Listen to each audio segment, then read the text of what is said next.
Thank you. आप सभी को मेरा नमस्कार। नमस्कार इंडिया, नमस्कार हरियाणा। दोस्तों, माई सेल्फ राजवंश नागल, बेसिक हरियाणा भिवानी, और गांव मेरा तोसाम के पास में झुल्ली है, वहां का रहने वाला हूं। किसान का बेटा हूं, पिताजी फौजी थे, बचपन पूरे का पूरा गांव में, और लगभग सारी परिस्थितियां जैसी तुम्हारी है वैसी की वैसी मेरी। लेकिन बचपन से ही एक उम्मीद, एक सपने, क्योंकि पिताजी सर्विस करते थे और मेरे चाचा जी आर्मी के अंदर ऑफिसर थे। मैंने उनको देखा था बचपन से लेकर के आज बड़ा होने तक, और मेरा भी एक ही सपना था कि मैं भी अच्छी नौकरी लगूंगा। और ये सोचते हुए मैंने पढ़ाई की, और उसके बाद मैं फौज में चला गया। और फौज में जाने के बाद आपको पता है, जब आदमी को नौकरी लग जाती है, उससे पहले ही मेरी शादी कर दी थी घर वालों ने। बीवी भी भगवान की दया से सुंदर मिल गई थी, और फौज में नौकरी लग गई थी। रुको रुको रुको, ताली तुली मत बजाना, कुछ मत करो, 2 मिनट बात सुन लो, नहीं तालियों में टाइम निकल जाएगा। अब जब आदमी को, आपको पता है, गांव में रहा हुआ हो और फौज में नौकरी लग जाए और सुंदर बीवी मिल जाए, और जब पैसे वैसे आते हैं तो आदमी कपड़े उपड़े खरीदता है कि नहीं खरीदता है। और थोड़ा सा अच्छा शौक भी था, जींस की पैंट ले आया, वुडलैंड के जूते ले आया, टी शर्ट वी शर्ट डाली, चश्मा चश्मा लगाया, एक मोटरसाइकिल ले आया, उसका साइलेंसर काट लिया। और जब रोड पे चलता था, ऐसा चलता था कि महाराजा पटियाला की औलाद हूं, साला मेरे से तगड़ा आदमी तो कोई नहीं है इधर इंडिया के अंदर। मैं ऐसे चलता था, हकीकत है। घर में सबसे छोटा था, घर वालों को ज्यादा पैसे की मांगते नहीं थे मेरे से, मैं उनको देता था। इस टाइप से मैं अपनी लाइफ बिताता था और बड़ी स्टाइल मारता था। मैं सोचता था बिंदास जिंदगी है, सब कुछ है। चाचा जी पॉलिटिक्स में चले गए, तो जब चाचा जी पॉलिटिक्स में चले गए तो मुझे लगा कि चाचा जी एमएलए बन जाएंगे। साला एमएलए का भतीजा क्या होता है, मंत्री दूसरा होता है, ऐसा मैं महसूस कर रहा था। और मेरे को किसी आदमी ने सिक्योर लाइफ का प्लान दिखाया था, जब ये सिक्योर लाइफ कंपनी दिल्ली में लॉन्च हुई थी उसके कुछ टाइम के बाद। लेकिन जब मेरे को सिक्योर लाइफ का प्लान दिखाया था, उस टाइम पर मैंने इस बिजनेस को नहीं किया था। क्योंकि एक तो आपको पता है, खाते पीता घर का बच्चा हो, जिसका थोड़ी बहुत जमीन दादा हो, बाप भी नौकरी किया हुआ हो, और घर के अंदर 20, 50, 60 आर्मी ऑफिसर हो, और ऐसा परिवार के अंदर कोई अगर लड़का हो और उसको अगर फौज की नौकरी मिल जाए और एक बढ़िया सी लड़की मिल जाए और एक बच्चा लड़का पैदा हो जाए, तो कसम से वो अपने आप को सबसे सुखी आदमी समझता है। समझता है कि नहीं समझता है? तो मैं भी ये सोच रहा था, ये जो जोड़ने वाला काम, ये जो इस टाइप का काम है, और ये जो मेंबर बनाने का काम है, ये हमारे लेवल के आदमियों का काम थोड़ी है। हमारे लिए तो कोई बड़े काम इंतजार कर रहे हैं। और दोस्तों, मैं फौज की नौकरी करता गया, बीच में मैंने कई काम और किए, कभी टाटा 709 ले ली, कभी दुकान कर ली, कभी कोचिंग इंस्टीट्यूट कर लिया, इस टाइप के काम करता रहा। और चाचा जी के साथ 6 साल मैंने राजनीति के अंदर उनके साथ समय बिताया।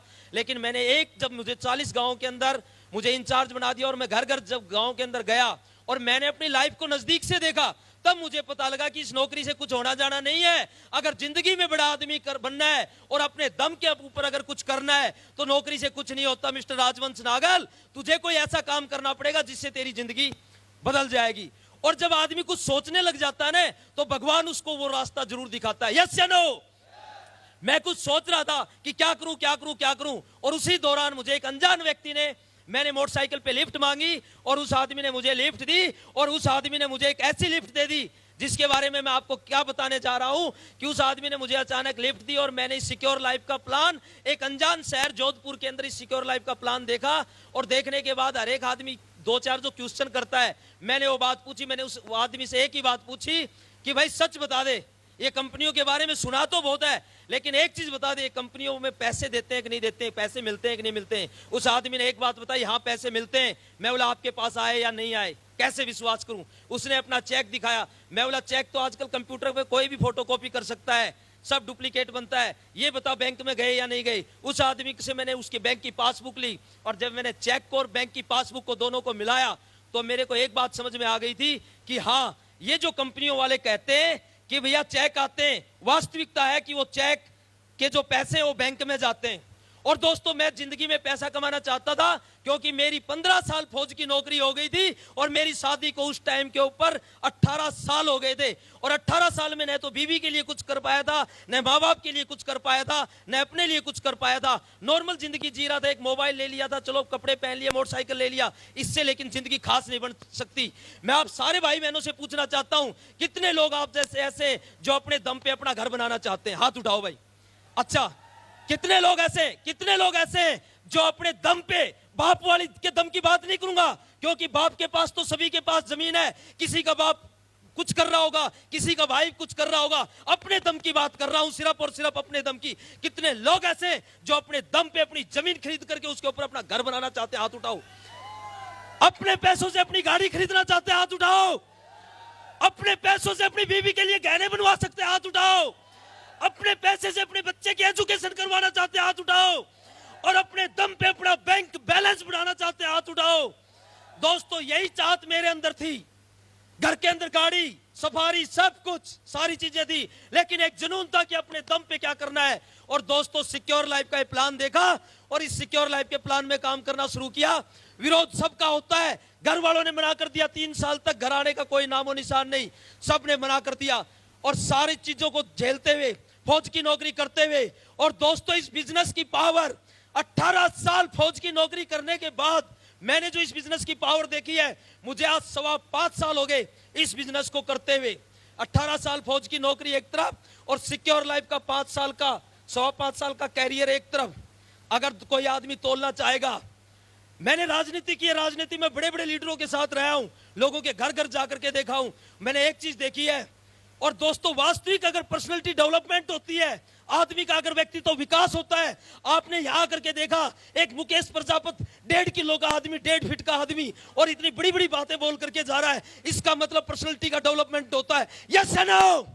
एक 8वीं पास पढ़ा हुआ आदमी जयपाल यहां पर डायमंड बनता है, इसका मतलब पर्सनालिटी का विकास होता है। यस या नो? और ग्रेवाल साहब ने बोला यहां पर खड़े होकर के, और इतनी जोश की बातें बोली थी। ग्रेवाल साहब को मैंने एक बार आगरा के अंदर सुना था और मुझे बड़ी खुशी हुई थी। मैं सुन रहा था, आप लोग जैसे बैठे हुए हो, मैं ऐसे ऊपर बैठा हुआ था अपनी फैमिली और बच्चे के साथ, और उस टाइम पर ग्रेवाल साहब स्टेज के माध्यम से बोल रहे थे, आगरा के अंदर दौड़ रहे थे। और मेरे को किसी ने बताया, ये जो सामने बोल रहे हैं नरसिंह ग्रेवाल जी हरियाणा के, और भाई मैं भी हरियाणा का हूं, थोड़ा बहुत तो भाईचारा बनता ही है। यस या नो? मैं सोचा कि अपना आदमी बोल रहा है, मैं सुन रहा था। और ग्रेवाल साहब ने एक ही बात बोली थी, ये जो सिक्योर लाइफ है, ये सिक्योर लाइफ नहीं है। 8 लाख रुपए वाली भैंस है, और कोई मर्द का बच्चा इसका दूध निकाल सकता है। मैंने तो, ग्रेवाल साहब ने बोला था, आज से मुझे आज भी याद है, 4.5 साल पहले ग्रेवाल साहब ने बोला था, कोई मर्द का बच्चा है, 1000, 1500, 2000 आदमी बैठे थे, कोई मर्द का बच्चा है तो इसका दूध निकाल सकता है। मैंने तो निकाल करके दिखा दिया। आप में से कोई मर्द का बच्चा है तो इसका दूध निकाल करके दिखा दो।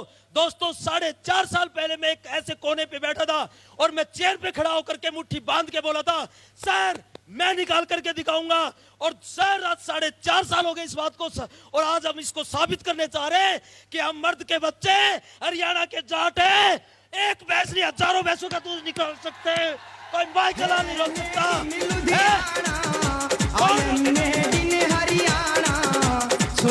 चले ने पंजाब ने हरियाणा के दामने वाली झोल मार ले, हरियाणा की बोली में दो बोल मार ले, मेरे धोरे बैठ के मखोल मार ले, बात न करे तो मिसकोल मार ले।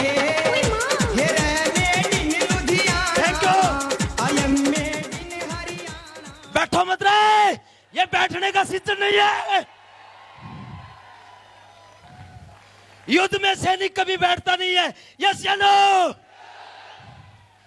और हमारे मेंटर सामने बैठे, एक ही कमिटमेंट है, भगवान जिंदगी बना के रखना, बस भगवान जिंदगी बना करके रखना, और सिक्योर लाइफ को ये पंख लगा करके रखना। सर कमिटमेंट करते, जितने डायमंड पूरी सिक्योर लाइफ में पूरे हिंदुस्तान से दिए, उससे कई गुना ज्यादा डायमंड ये हरियाणा की धरती देगी, हरियाणा की धरती देगी, हरियाणा धरती देगी। थैंक यू भाई। म्यूजिक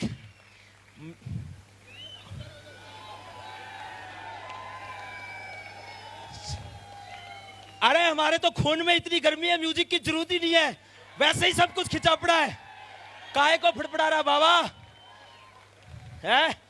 जब 4.5 साल पहले वादा किया था, उसके लिए आज तक हम कमिटमेंट के साथ लगे। कितने लोग वादा करते हैं कि इस भैंस का दूध निचोड़ देंगे, भाई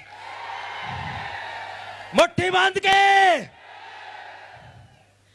हम तो इसको, मैं तो बोलता हूं बिना पौसाए दूध निकाल सकते हैं, इतना साल है। डायमंड बनेंगे पक्का। थैंक यू वेरी मच, इस बात को पूरा कर देना। धन्यवाद।